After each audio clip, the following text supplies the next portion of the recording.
Welcome to Ms. Q's Musical Corner for this week.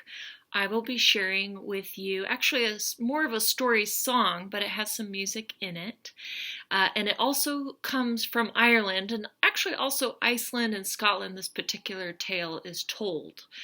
And that can seem pretty special sometimes when a story is told in more than one place. In fact, there's some stories in the world that the same story is told maybe in slightly different ways, but in very, very different parts of the globe. And I think it really shows how, even though we may come from different places and do things differently, depending on where we're born, that deep in our imaginations, we're all alike in some ways as human beings. So this is, I think, one of those stories. And another cool connector is that when I was working on my collage for my friend Rachel, I came across these little seals. And these were part of a calendar that I had of Inuit art. And the Inuit are the native people of the North that live in Canada and Alaska. And they have a great love and dependence and relationship with seals up there as well. So this is an Irish story about seals, but a magical kind of seal called the Selkie. And you probably maybe come across the Selkies before, maybe in a movie called The Song of the Sea, which if you haven't seen yet, is such a wonderful, wonderful animated film, beautiful artwork. So the Selkie looks like a seal, but turns into a woman. And the woman, all she has to do is take off of her seal skin, and she's a human, and she can put on her seal skin again to become that sweet little seal in the sea again. And this is a story about the Selkie. So once, a long time ago, there was a fisherman. And the fisherman had been fishing all day long off the Irish coast in his boat, and was very, very tired, and decided to take a break by resting on some rocks that he brought his little boat to. Now, as he was resting and eating some of his food, he heard the most amazing sound. He heard the sound of singing, and it was the most beautiful singing that he had ever heard. And so he followed the sound, and he heard that it was coming from a cave.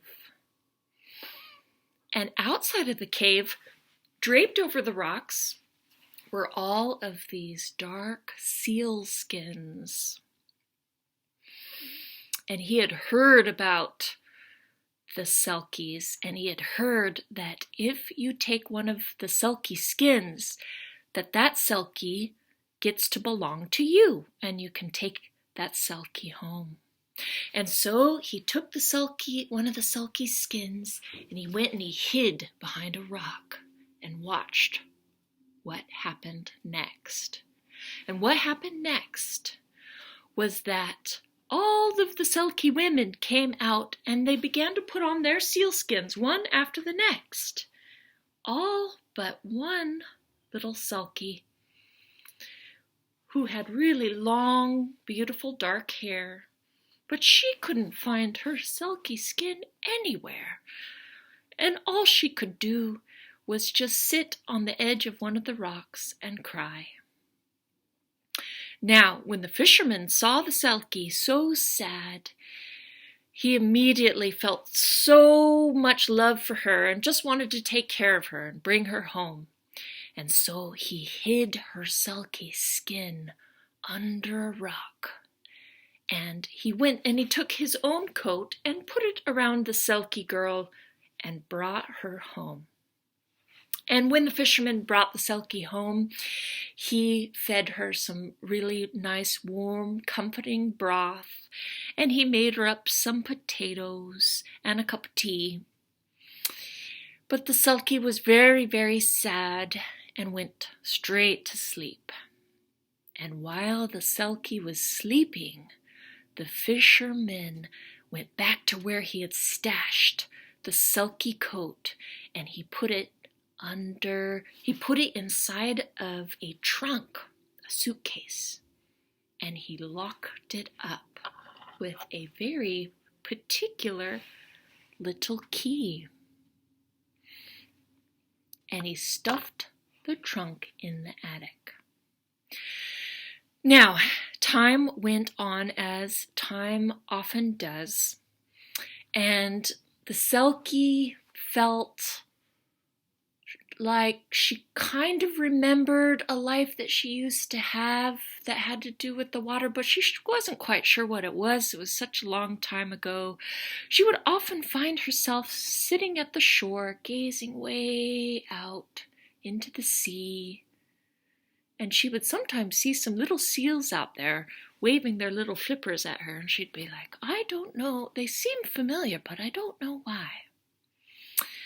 And the fisherman and the Selkie girl, who didn't know she was a Selkie girl anymore, had 7 children. Very, very sweet little children, and they were known because they were very special because they had little webbed fingers, just kind of like little seal flippers. They were special. And she loved them very much, and she took really good care of them.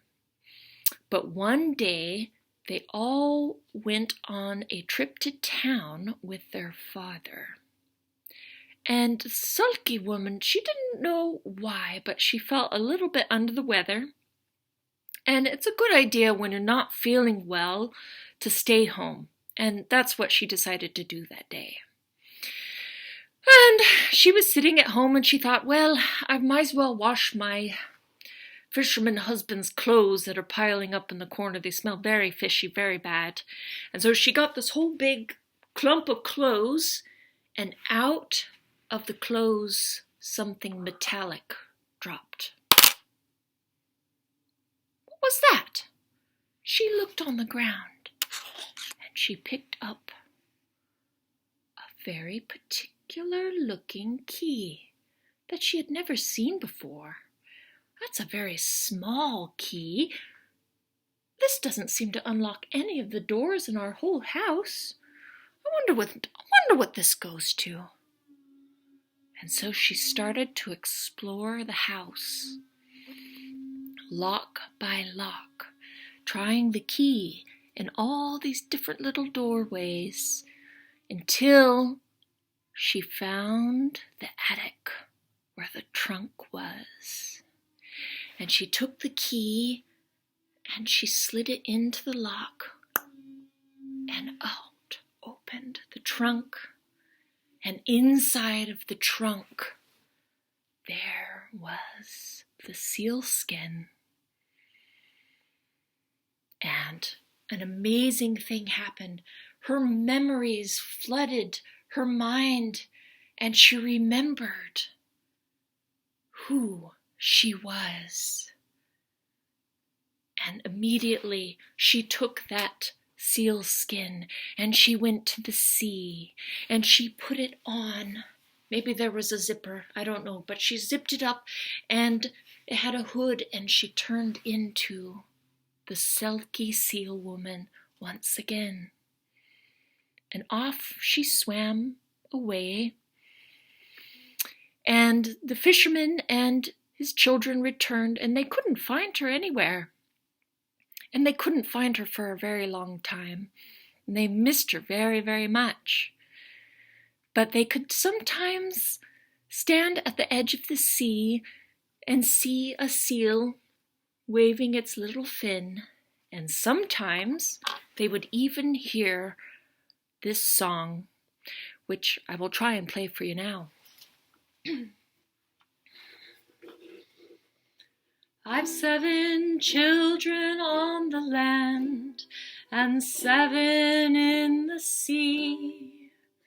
My heart is torn for those I've borne, salt tears my choice must be. I've 7 children on the land and 7 in the sea. My heart is torn for those I've borne, salt tears my choice must be. And that is the story of the Selkie. So I like to think that there's a little Selkie in all of us when we look out to the ocean or the sea, and it's a wonderful place to think about being freed. Isn't that nice? So I hope you enjoyed the story and the little song, and I will see you very, very soon.